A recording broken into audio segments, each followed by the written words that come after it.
Perkenalkan, nama saya Emmanuel Yoris, NIM 2019 310080. Nah, di sini saya akan menjelaskan game teori.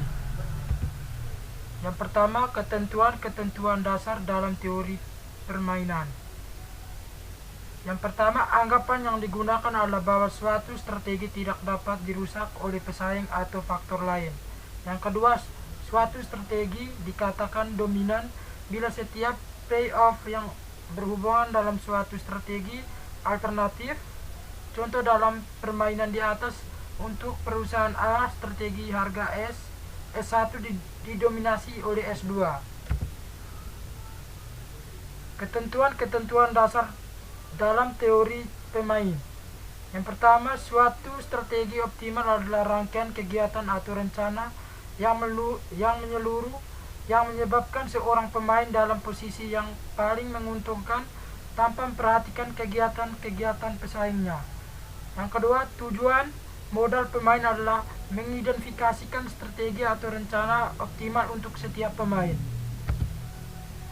Penyelesaian masalah teori permainan menggunakan dua karakteristik strategi. Yang pertama, strategi murni atau par strategi game. Dalam strategi murni, strategi optimal untuk setiap pemain adalah dengan menggunakan strategi tunggal. Melalui aplikasi kriteria maksimin dan kriteria minimax, nilai yang dicapai harus maksimum dari minimax baris dan minimum dari minimax kolom. Titik ini dikenal sebagai titik pelana slide point. Yang kedua, strategi campuran atau mixed strategi game. Penyelesaian masalah dengan strategi campuran dilakukan apabila strategi murni yang digunakan belum mampu menyelesaikan masalah permainan atau belum mampu memberikan pilihan strategi yang optimal bagi masing-masing pemain atau perusahaan.